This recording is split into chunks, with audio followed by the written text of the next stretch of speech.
Estamos aquí en el Dhammavihara y esta noche vamos a estudiar la tercera y la última parte de este discurso del apaciguamiento de los pensamientos. Voy a compartir solamente la pantalla esta noche, o sea que las personas que nos están viendo por internet van a ver solamente la presentación, no mi imagen. Y vamos a recapitular lo que hemos visto hasta ahora. Nosotros en la clase anterior dijimos de que el Buda enseña 5 métodos para una persona que está dedicado a la mente superior cuando pensamientos insanos se representan en la mente. Entonces eso es introducción del discurso. Entonces, y explicamos de que la mente superior significa la práctica de la meditación de tranquilidad para alcanzar los estados de absorciones o jhanas, y cuando esta persona está dedicado a esta práctica surgen pensamientos insanos de vez en cuando. Entonces, para eliminar estos pensamientos insanos, el día de ayer explicamos el primer método y el segundo. El primer método, que podríamos llamarle un método de sustitución, uno reemplaza un objeto que es insano por otro objeto sano. Nosotros el día de ayer explicamos de que los objetos pueden ser seres humanos o pueden ser cosas inmateriales, y también con relación a estos objetos uno puede tener pensamientos insanos asociados con deseo o apego, pensamientos insanos asociados con odio, aversión, y pensamientos insanos asociados con ignorancia. Y explicamos cómo se hace ese primer método. Y después el Buda dice de que si eso no funciona y continúan surgiendo este tipo de pensamientos insanos, entonces hay un segundo método que es reflexionar acerca del peligro de ese tipo de pensamientos. Nosotros mencionamos de que esos pensamientos son insanos, son reprensibles y producen resultados dolorosos. Entonces, el segundo método, si al primer método le llamamos el método de sustitución, al segundo método le vamos a llamar el método de reflexión. Vamos a ser breves. Entonces, si ese segundo método no da resultado, entonces tenemos este tercer método que está ahí en la pantalla. Y el Buda dice: Bhikkhus, si reflexionando acerca del peligro de sus pensamientos, todavía en ese bhikkhu surgen malos pensamientos insanos asociados con deseo, odio e ignorancia, entonces, bhikkhus, ese bhikkhu debería no prestar atención, olvidar esos pensamientos. No prestando atención, olvidando esos malos pensamientos insanos asociados con deseo, odio e ignorancia, se abandonan pereza. Porque habría que poner una coma y después de ignorancia, ¿no? Entonces, este tercer método, vamos a leer el comentario, consiste simplemente, una persona está practicando meditación de tranquilidad, ¿no? Digamos en un bosque, en un lugar aislado, y digamos por ejemplo está meditando en el disco, ¿no? Y digamos, bueno, le fallan estos métodos, entonces va a aplicar este tercer método. Entonces este tercer método consiste en dejar totalmente la meditación. Esto es lo que el comentario explica. Entonces la persona estos pensamientos insanos aparentemente tienen esta característica de ser obsesivos, de que se representan continuamente. Entonces esta persona, como estos pensamientos ya se han convertido en un impedimento, entonces deja de meditar. Eso significa no prestarle atención y olvidar estos pensamientos, y se dedica a otra cosa, literalmente. Entonces aquí en el comentario, yo les voy a leer la traducción del comentario y también les voy a contar una historia muy bonita y muy interesante, que es la historia de Tisa, ¿no? Tisa era un monje que vivía en la isla de Sri Lanka. Esto está tomado del comentario del venerable Buddhaghosa, que es el año 5 de esta era. Entonces exactamente no sabemos cuándo esta historia es, pero es entre la época del Buda y el siglo V. O sea, probablemente hacia el comienzo de esta era común. Vamos a contar la historia de Tisa para tratar de este método. Ahora yo les voy a leer lo que dice el comentario con relación a este tercer método. Este pensamiento no debería ser recordado ni atendido. Uno se debería ocupar de otra cosa. Así como un hombre que no quiere ver una forma visible cerraría sus ojos, de la misma forma, cuando un pensamiento insano surge en la mente, un bhikkhu que está sentado contemplando el objeto principal de meditación debería ocuparse de otra cosa. De esta forma, este pensamiento se elimina. Cuando éste ha sido eliminado, se debería sentar nuevamente y volver a contemplar en el objeto principal de meditación. O sea, que de acuerdo con lo que el comentario nos explica, o sea, consiste simplemente en dejar de meditar. Por ejemplo, supongamos de que ustedes están haciendo esto aquí. Entonces sería como algo así, bueno, vaya a la cocina a preparar, digamos, no sé, la comida. No, eso sería, por ejemplo, una forma de hacer otra cosa diferente. O vaya, ¿no? Y, no sé, corte el pasto, no sé. Entonces el comentario sigue diciendo: si el pensamiento insano no es eliminado, él debería recitar en voz alta algún tratado del Dhamma que ha aprendido de memoria. Eso es muy común entre los monjes, bueno, más que todo antiguamente, bueno, en los países budistas Theravada, los monjes todavía memorizan y aprenden de memoria muchísimos textos. Entonces uno deja la meditación, entonces uno aprendió, por ejemplo, no sé, compendio de la Abhidhamma. Entonces uno va y se dedica a recitar de memoria eso que ya aprendió. Así, entonces, si poniendo atención a otra cosa de esta manera el pensamiento insano todavía no es eliminado, si posee un libro de bolsillo en su bolsa donde están escritas las cualidades del Buda y del Sangha, entonces debería sacarlo y leyéndolas debería ocuparse de otra cosa. Muchos de ustedes saben las cualidades del Buda, del Dhamma y del Sangha de memoria. Entonces uno deja la meditación y uno recita las cualidades del Buda, del Dhamma y del Sangha, ¿no?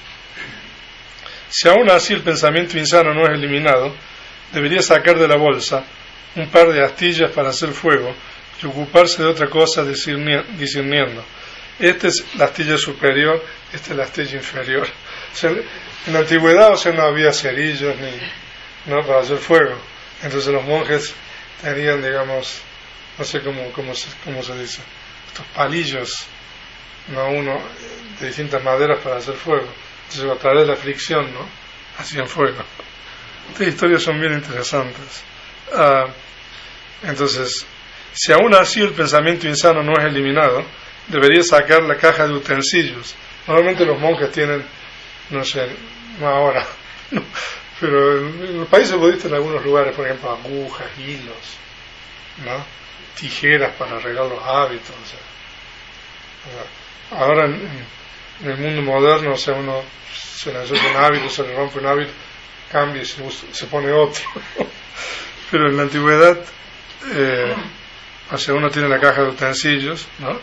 Entonces uno se ocupa de otra cosa discerniendo: este es el punzón, estas son las tijeras, este es el corta uñas, esta es la aguja, ¿no?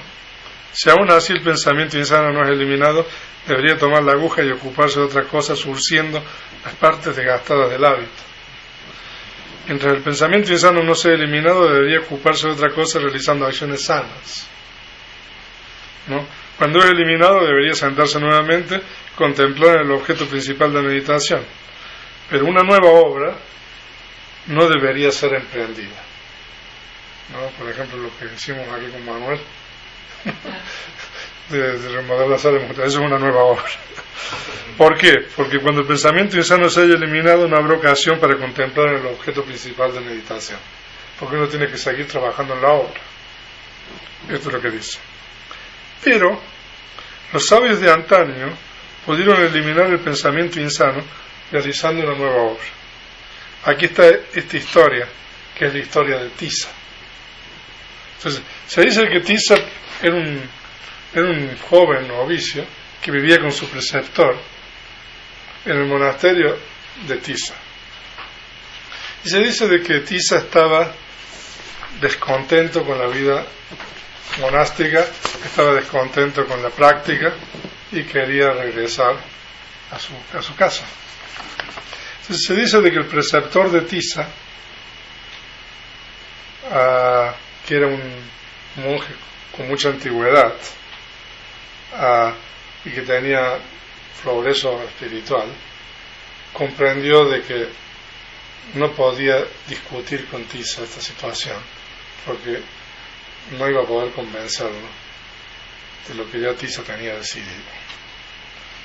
Entonces se dice que el preceptor decidió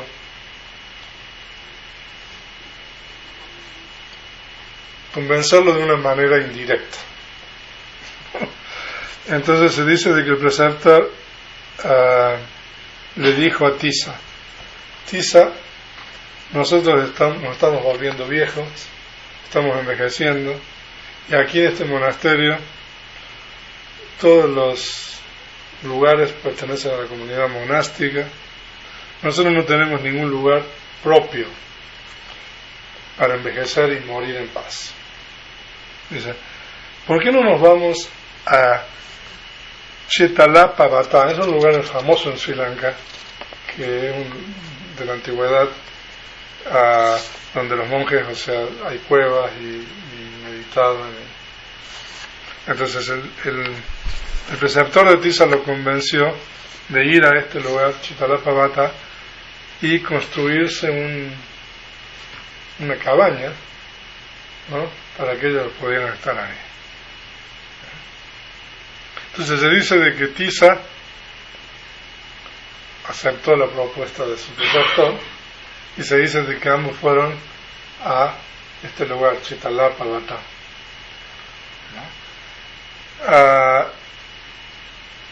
Entonces el preceptor le dijo a él: Tissa, mientras tú construyes esta cabaña, no debes olvidar lo que yo te he enseñado, ¿no? Y continúa tu meditación, de la práctica de meditación de tranquilidad, ¿no?, continuamente. Entonces se dice de que se ve que el alumno Tissa tenía mucha devoción y respeto por su maestro, porque siguió sus indicaciones al pie de la letra.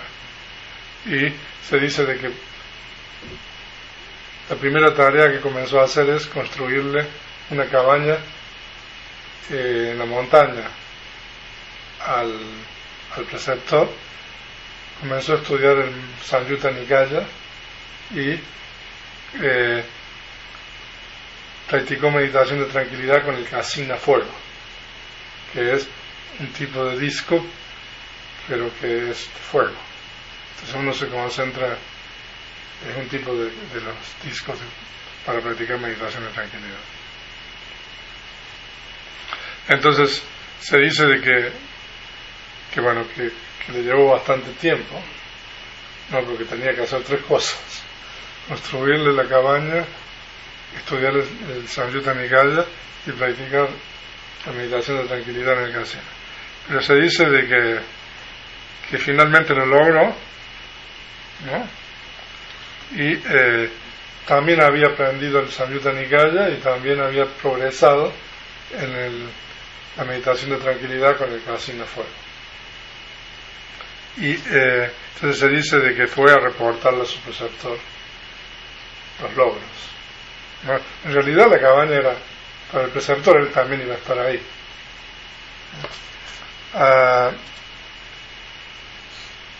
Entonces le dijo Tissa a su preceptor: venerable señor, el trabajo de su cabaña en la cueva ha sido terminada. Aquí en la historia del comentario explica cómo construyó la cabaña, no voy a entrar en detalle. Entonces se dice de que el preceptor de Tissa, después de haberlo escuchado, se quedó reflexionando un poco y después, sin mirarlo, le dijo suavemente a su alumno: Tissa, todo esto ha sido muy difícil para ti. Tú has trabajado muy duro. Yo creo que sería bueno de que tú utilizaras la cabaña para ti esta noche.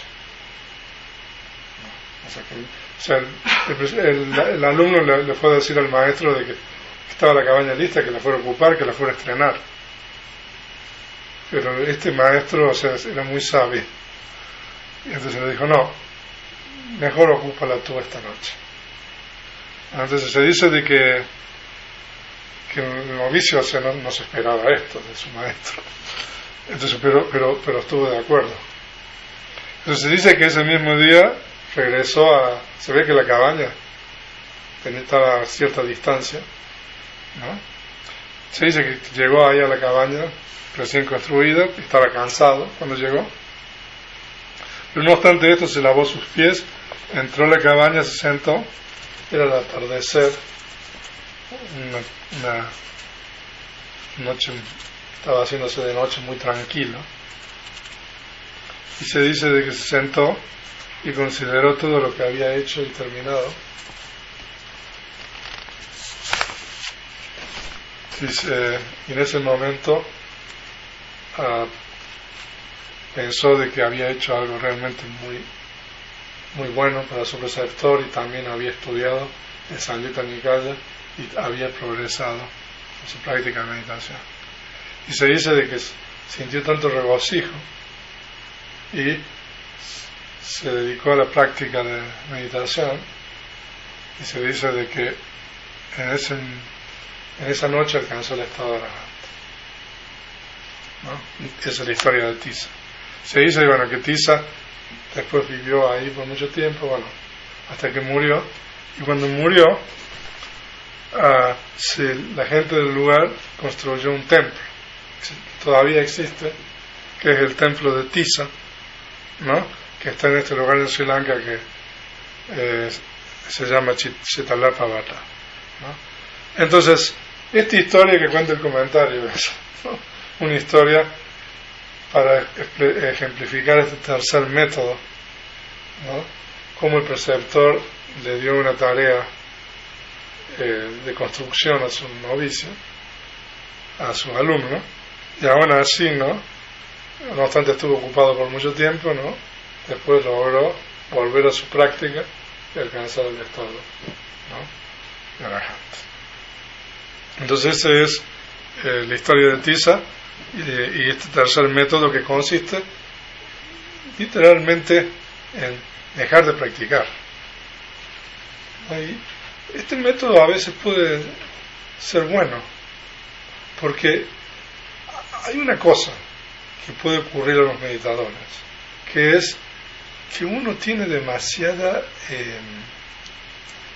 ansiedad por obtener algo. Entonces a veces uno, ¿cómo se dice?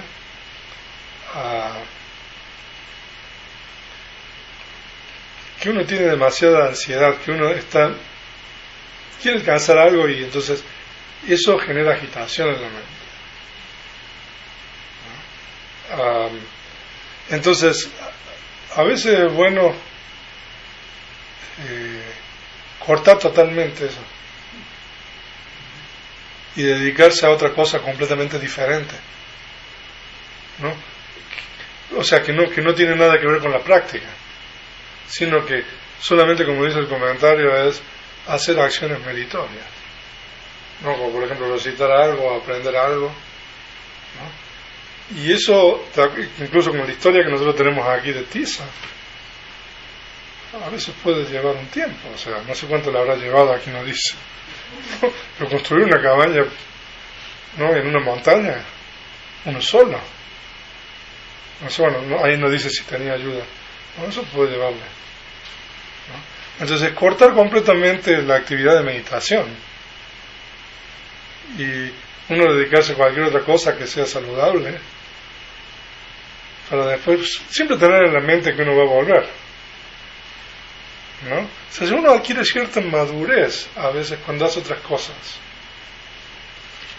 ¿no?, y después uno regresa a eso con eso que ha adquirido y puede progresar en la práctica. O sea, que este consejo es importante también considerarlo. Por supuesto que ahora en el retiro no lo hagan ustedes, porque se van a ir, no, pero digamos como una estrategia así de, ¿no? Entonces ese es el tercer método.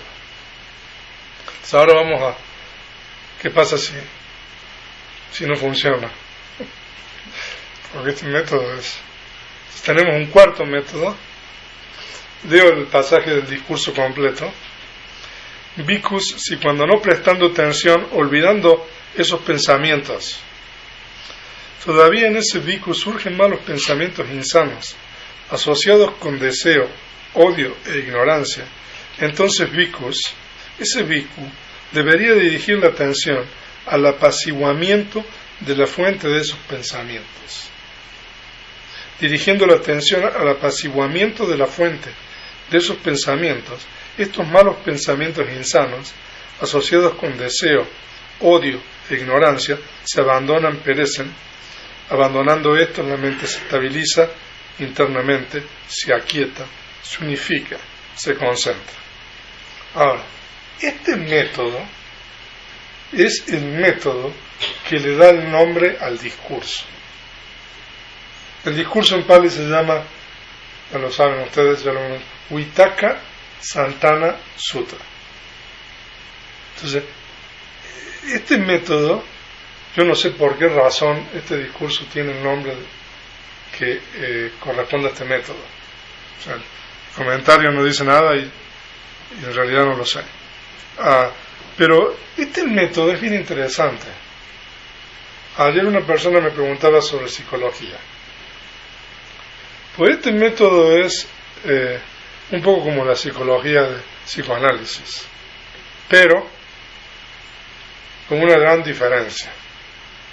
Porque este método consiste en que uno trate de poner atención a lo que origina el pensamiento insano.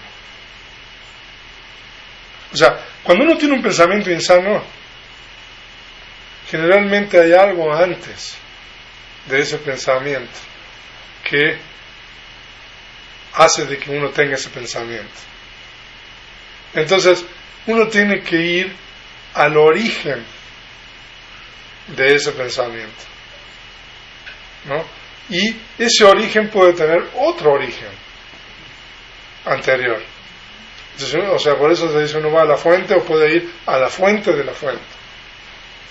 Normalmente, eso se logra poniendo atención, porque a veces uno no está consciente de qué es lo que ocurre antes de ese pensamiento. No sé, uno a lo mejor,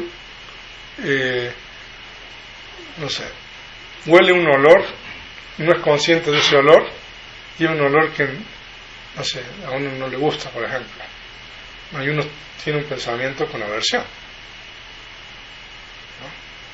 ¿no? Entonces, pero eso se debe a que uno ve algo y no está consciente de eso, y por ejemplo tiene un pensamiento con apego, con aversión o con lo que sea. Entonces siempre o es posible de que haya una condición anterior. Entonces, si nosotros hacemos consciente esa condición anterior, nosotros podemos detener Santana en Pali.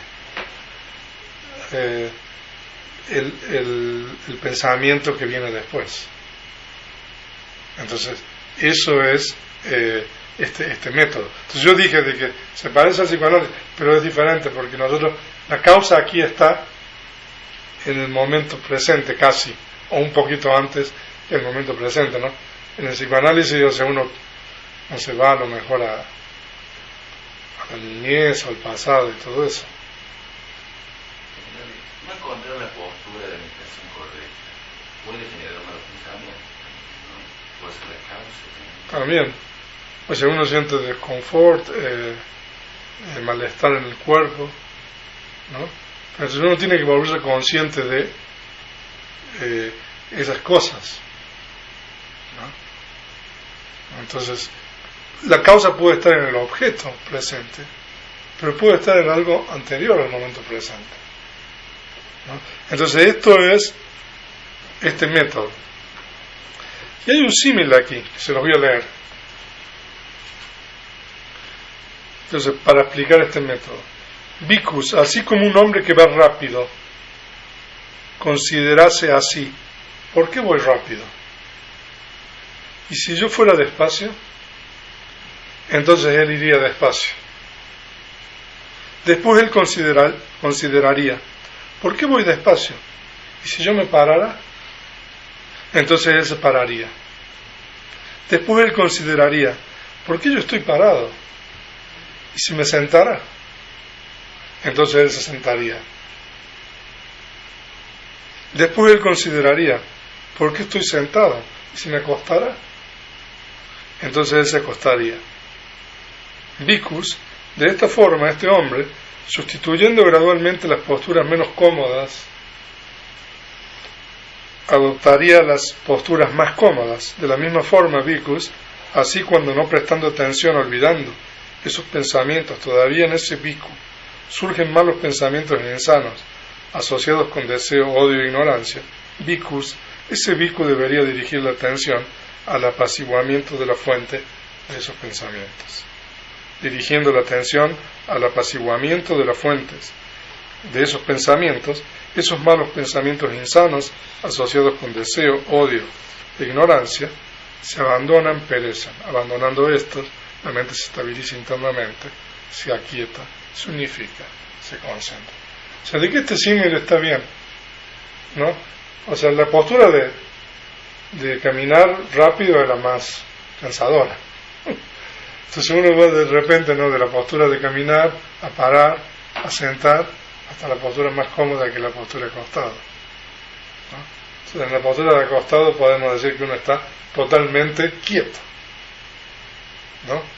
Entonces es la misma manera con relación a estos pensamientos. Entonces uno va a la causa, ¿no?, de ese pensamiento, y si eso no hace desaparecer, va a la causa de la causa, ¿no? Entonces uno gradualmente va dirigiendo la atención de esta manera. Entonces de esa manera uno va quitando la condición que causa el pensamiento. Aquí hay una historia en el comentario, un Jataka. Las Jatakas son las historias de las vidas pasadas del Buda, ¿no? Hay aproximadamente 550 Jatakas.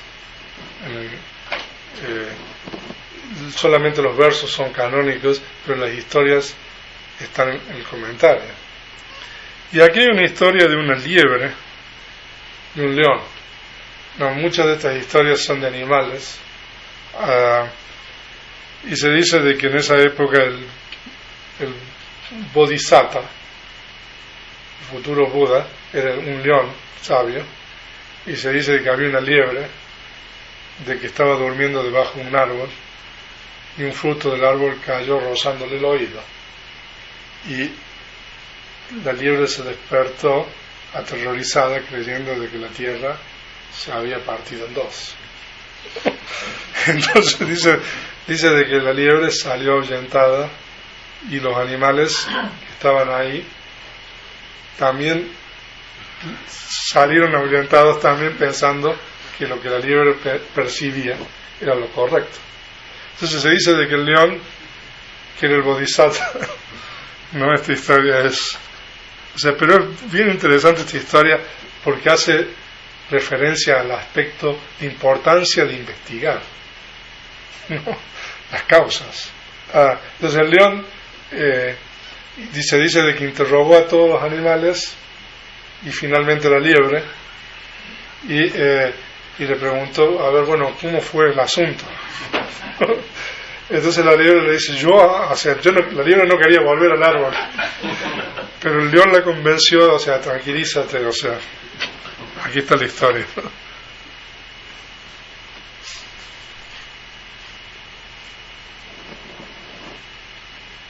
Entonces el león le dijo, voy a leer el diálogo. Entonces el león le preguntó, ¿pero realmente has visto que la tierra se partió por la mitad? ¿No? Y la liebre respondió aterrorizada, sí, señor. Entonces el león le dijo, ven, muéstrame. Entonces la liebre dijo, no puedo. ¿No? Entonces el león le dijo, ven, no temas, con voz suave, le dijo el león. Y entonces la liebre se dice que fue y se paró a la distancia, cerca del árbol, y dijo lo siguiente: en este lugar donde yo vivo, retumbó.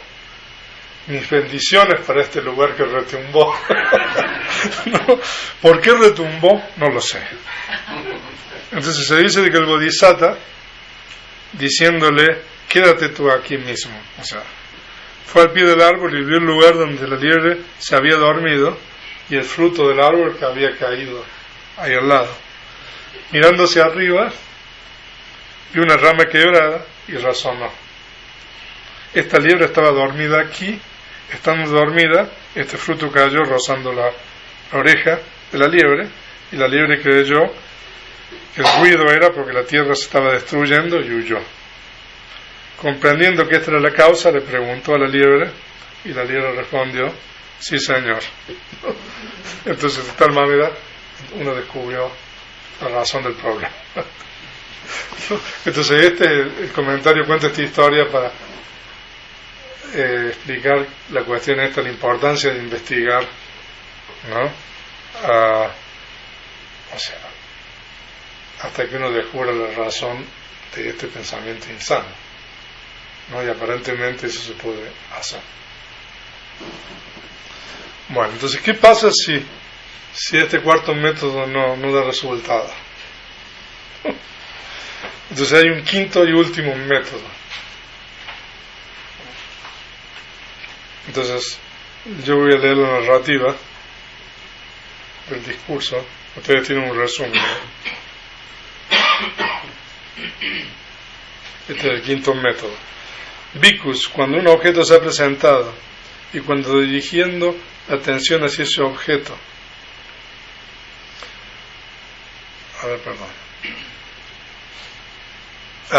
bhikkhus, si cuando dirigiendo la atención al apaciguamiento de la fuente de esos pensamientos, todavía en ese bhikkhu surgen malos pensamientos insanos asociados con deseo, odio e ignorancia, entonces bhikkhus, ese bhikkhu, con los dientes firmemente apretados, con la lengua presionando el paladar superior, debería golpear, aplastar, oprimir la mente con la mente.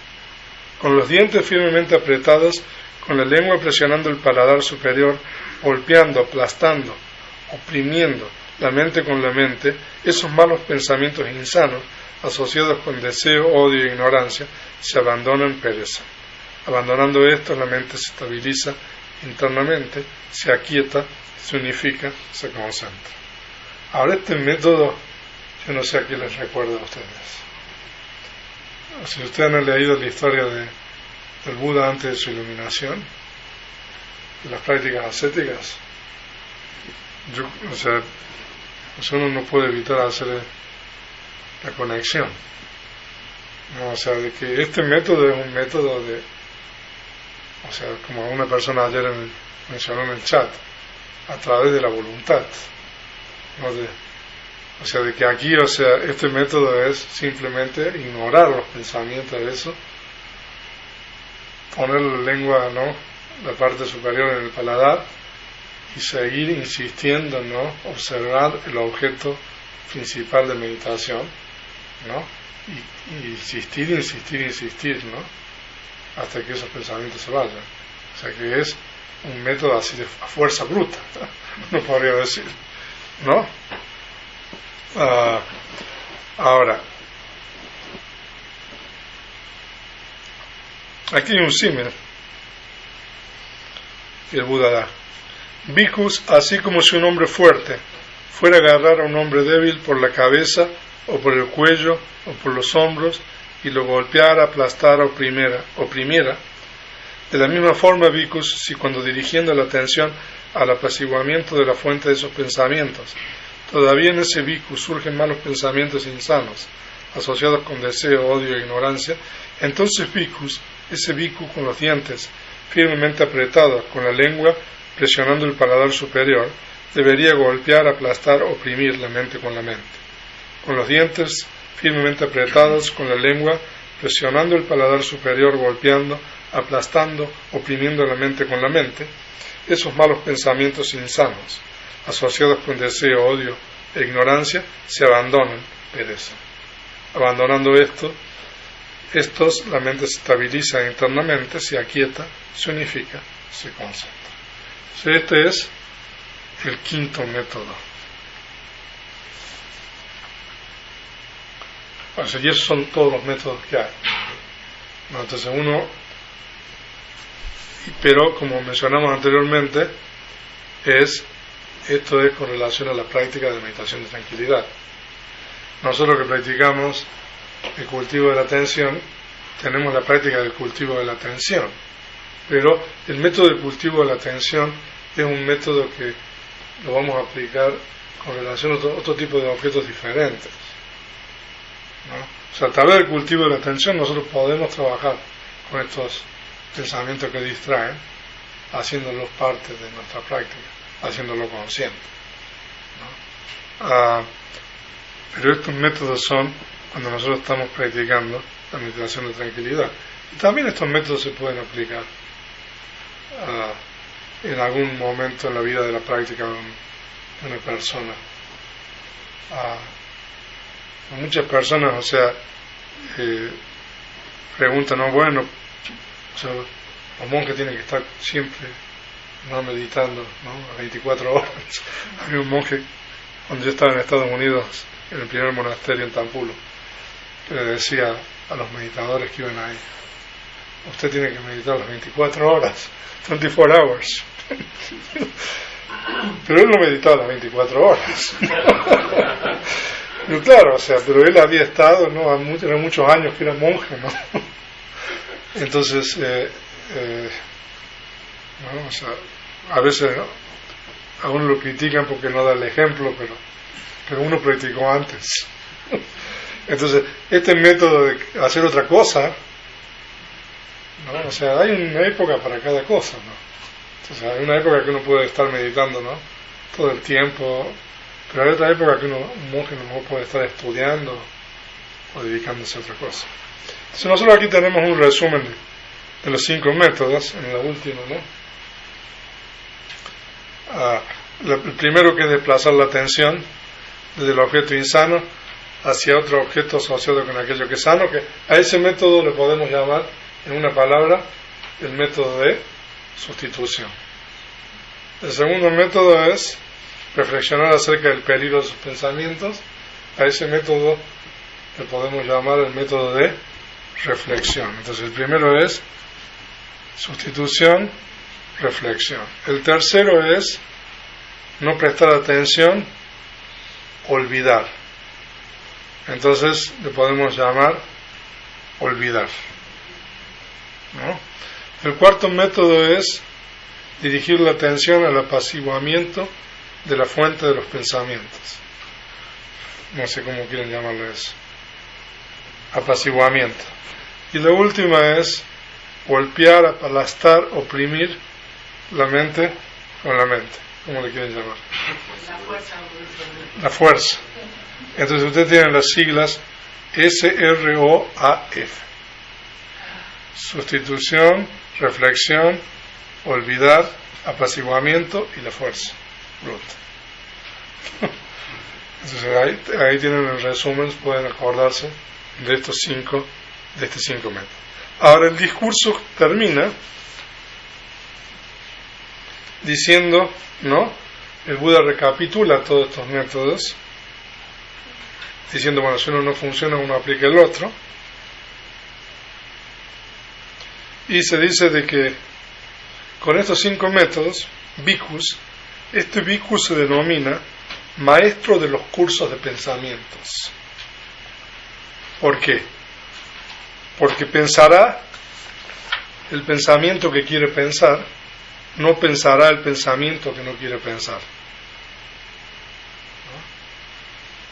Ha cortado el deseo, quitado la atadura, y habiendo penetrado correctamente la vanidad, ha puesto un fin al sufrimiento. Así habló el sublime. Estos bhikkhus se regocijaron y deleitaron en la exposición del sublime. Ahora, o sea que uno puede pensar, cuando uno alcanza esta maestría, dice de que uno es maestro de los cursos de los pensamientos. Pensará el pensamiento que quiere pensar y no pensará el pensamiento que no quiere pensar.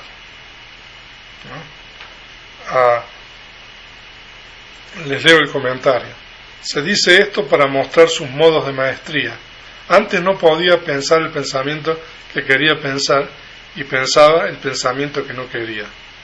Ahora, debido a su maestría, piensa exactamente el pensamiento que quiere pensar y no piensa el pensamiento que no quiere pensar. Por esto se dice, pensará el pensamiento que quiere pensar, no pensará el pensamiento que no quiere pensar. A veces, o sea, uno quiere pensar algo bueno hacia otra persona, pero le sale un pensamiento malo. Y sobre todo hacia personas que no son tan amigables con uno. ¿No? O sea, uno trata de practicar las enseñanzas del Buda, no, uno sabe, uno tiene que tener meta, no, pero uno lo ve y uno tiene un pensamiento malo. Entonces, bueno, con estos 5 métodos nosotros podemos pensar el buen pensamiento y no pensar el mal pensamiento, ¿no? Entonces eso es con relación a este discurso que nos llevó tres videoconferencias. Ahora, mañana vamos a tener solamente un sutta, una clase. Mañana vamos a estudiar el Bhajjitika Sutta, que es otro discurso del Majjhima Nikaya, que es el discurso de la tela. Y este discurso es un discurso corto, simple, pero es bien importante porque en el Bhajjitika Sutta el venerable Ananda, es un discurso que el venerable Ananda da al rey Pasenadi. El Bhajjitika Sutta es importante porque nosotros tenemos una explicación de la ética budista de una manera genérica, no desde el punto de vista de los preceptos. Entonces es un importante discurso para la parte ética. Entonces mañana vamos a estudiar eso. Entonces ahora vamos a pasar a las preguntas. Vamos a ver aquí en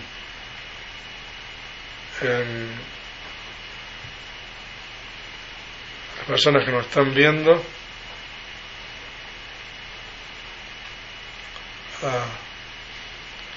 El enlace está disponible, están preguntando aquí en el chat anteriormente. Son las mismas, el mismo material de las pláticas anteriores. En este enlace está el audio y los archivos, el audio de la primera y los archivos que estamos usando. Y en este otro enlace está el audio de la segunda y todos los archivos que estamos usando. Bueno, ¿hay alguna pregunta aquí? Sí, Juan Sebastián. En el método número 2, Sí. reflexionar acerca del peligro de los pensamientos. Si se tiene un mal pensamiento, pero tiene una duración muy corta, es diferente a un pensamiento similar que tiene una duración más larga en cuanto a los resultados dolorosos que genera que posteriormente. Sí. O sea, si el pensamiento tiene una duración menor, o sea, la cuestión kámica es menor, porque nosotros determinamos la cuestión de kámica por la volición. Entonces, mientras más voliciones hay, más kama uno genera. Pero de cualquier manera tenemos que tener en cuenta que eso es la puerta de la mente, ¿no? O sea, de que kámicamente esto no es algo muy problemático, ¿no? O sea, nosotros estamos hablando aquí a un nivel de una sutileza de desarrollo mental muy alta, ¿no? O sea, de que en realidad no es algo, o sea, muy preocupante, digamos, desde el punto de vista del kama. O sea, porque estamos hablando del cultivo de las llamas y todo eso en este discurso. ¿Hay alguna otra pregunta aquí?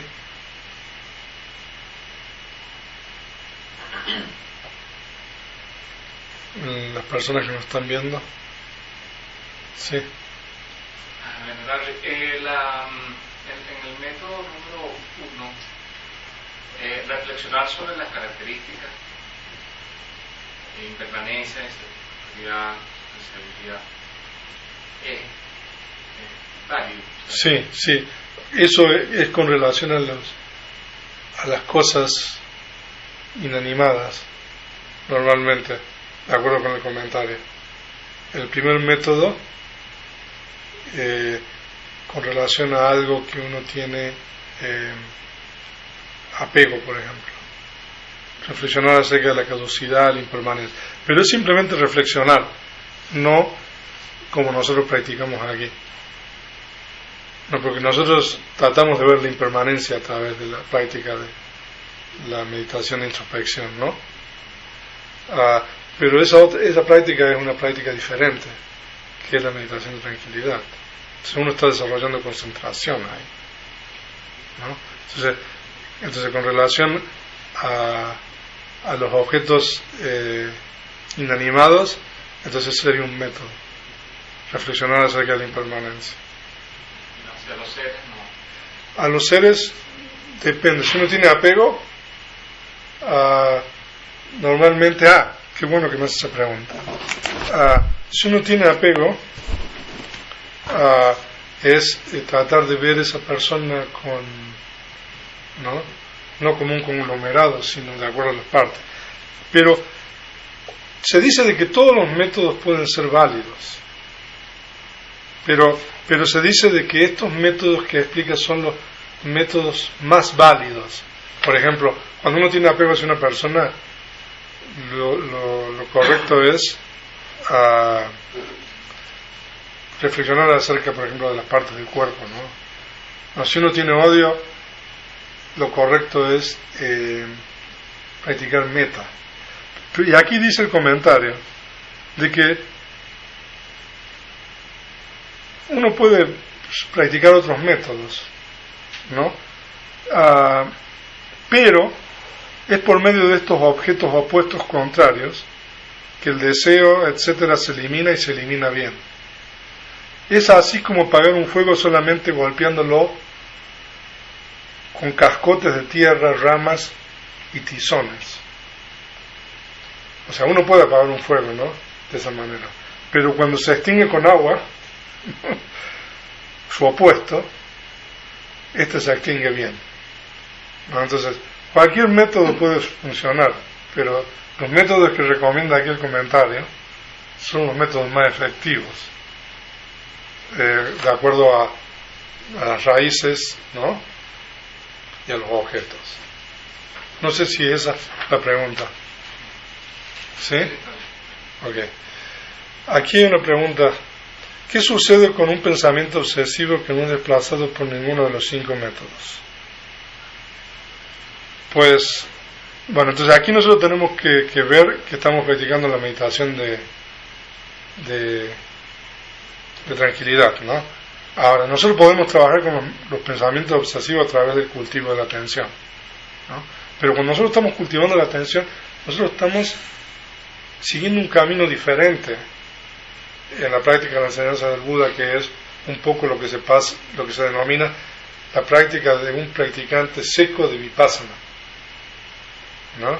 Que tiene un nombre, que uno no practica la meditación de tranquilidad, ¿no? Entonces uno cultiva la atención, y ahora, pero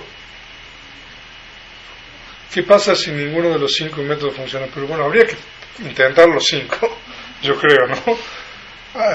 Antes de decir, o sea, no, porque por ejemplo ese método de dejar de meditar, ¿no? Entonces uno puede dejar de meditar por mucho tiempo si quiere. O sea, de que hasta que uno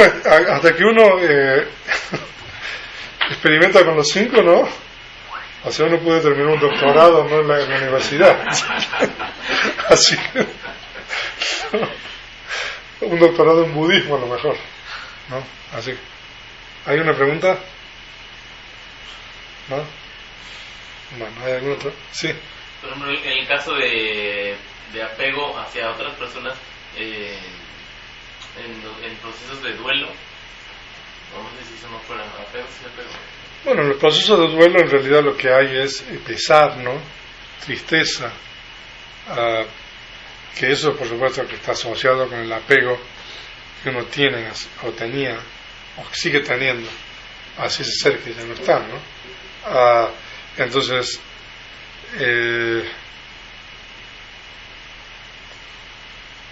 entonces eso es un pensamiento asociado con una raíz de pesar, ¿no? Aversión, tosa, ¿no?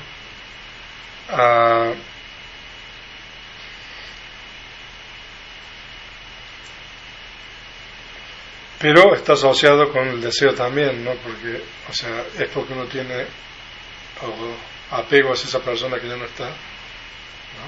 Entonces uno puede también, o sea, utilizar estos métodos, ¿no? El método del apego, ¿no? El método de la aversión, ¿no? Ahora, si uno está practicando vipassana, o sea, uno practica la atención, ¿no?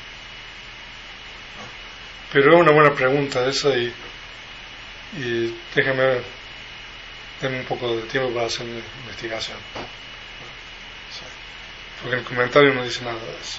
Sí. Y cuando la persona está muriendo, Ajá. en ese momento está muriendo y surgen los pensamientos insanos. O sea, si es uno o otro el que está muriendo. Sí, no, si la persona está, o sea, uno está viendo a una persona que está muriendo, hay mucho apego con esa persona y surgen esos pensamientos. Pues en ese momento, bueno, yo creo que uno debería tratar de ayudar a la otra persona más que tratar de eliminar sus pensamientos en uno. Bueno, tratar de ayudar a esa persona a que tenga un buen estado mental en ese momento. Por supuesto, de que si uno no tuviera sus pensamientos, o sea, sería más fácil ayudarlo, ¿no? Ya. Lo que pasa es que los estados mentales, los pensamientos estos intrusos, obsesivos, así la mente es tan rápida, como dijimos, que a uno le vienen, ¿no? Así, o sea, había una persona aquí que había perdido a su hijo y que era practicante, ¿no? Pero es increíble cómo de un segundo a otro, de un instante a otro, o sea, le venía un recuerdo y esa persona empezaba a llorar y a experimentar pesar, ¿no? Entonces cualquier condición hace que, ¿no? Pero el método más efectivo es me quieren ver en la pantalla. Aquí aparezco nuevamente en la pantalla. Lo que pasa es de que estaba mostrando la presentación. Gracias por avisar. Entonces la mente funciona tan rápido que los pensamientos, o sea, vienen y se van, ¿no? Y entonces, pero la forma más efectiva es a través del cultivo de la atención, si uno practica como nosotros practicamos. Porque mientras uno tiene atención, la mente está protegida, ¿no? Entonces la atención tiene dos funciones. Una es proteger la mente. Entonces, o sea, es como la atención es como una armadura, ¿no? Así como usaban la armadura antes para proteger el cuerpo del dharma, la atención es como una armadura de la mente, el guardián. Entonces, en la medida que nosotros tengamos atención, no vamos a tener esa. Y si surge, la atención tiene la otra función, que es hacerlo consciente y desplazar el pensamiento. A ver qué otra pregunta hay. No sé qué pregunta, no sé yo. Bueno, ¿hay alguien que tiene otra pregunta?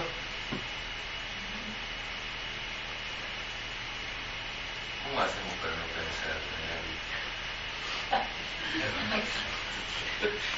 Pues, ahora, si uno está practicando samatha, es una forma de quitar los pensamientos. Es una forma un poco no natural, porque uno está forzando la mente en un objeto, que puede ser la respiración, ¿no? Es un método que funciona únicamente cuando uno está en un lugar aislado, meditando, o sea, pero eso es un método para no pensar, o sea, mantener la mente únicamente en un objeto, ¿no? Pero la forma más natural es a través del cultivo de la atención.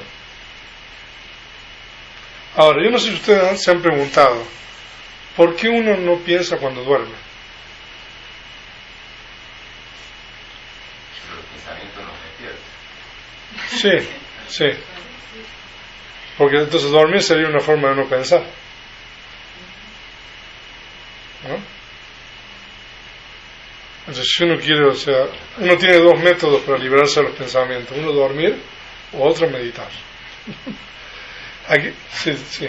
Venerable, una pregunta. Si una persona está en un hospital psiquiátrico y obviamente tiene bastantes episodios de obsesivos, si esta persona toma medicinas que alteran sus propiedades materiales, ¿está rompiendo un precepto, aunque es para curar su enfermedad? No, porque, o sea, bueno, esta persona está tomando esa medicina porque, bueno, los médicos creen que eso es lo más adecuado para tratar eso. No, ahí no se está rompiendo un precepto, ¿no? Ya.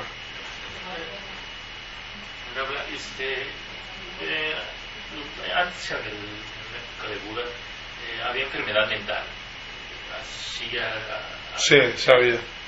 Sí, graves, como hoy en día. Lo que pasa es de que es no hay demasiada información, o sea, hay información, por ejemplo, en el Vinaya de monjes, o sea, que estaban mal de la cabeza, ¿no? Pero no, o sea, hay información así en un lugar, en otro, pero no, o sea, no hay mucha información. Hay una pregunta aquí.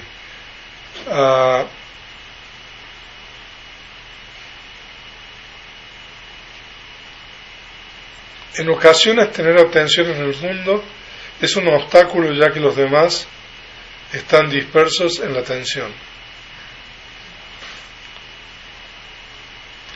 La misma persona,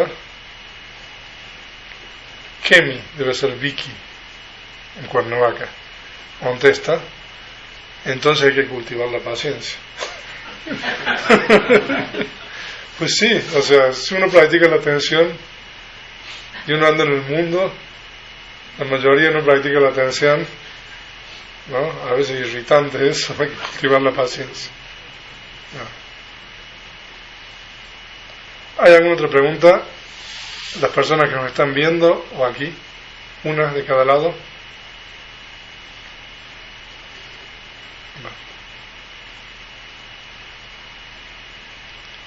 A ver si. ¿Usted puede decir que cuando Jesucristo está en la cruz y se voltea y dice, ¿por qué me has abandonado, Padre? ¿Sería un pensamiento malsano?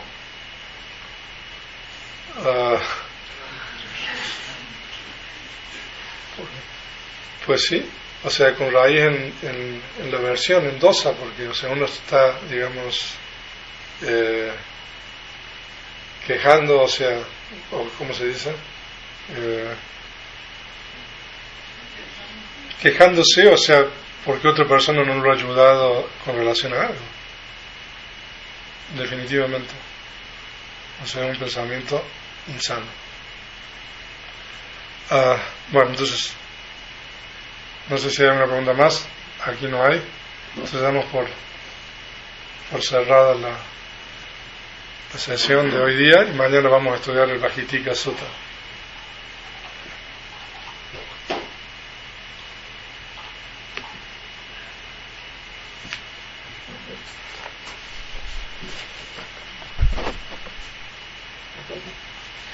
Vamos a compartir méritos.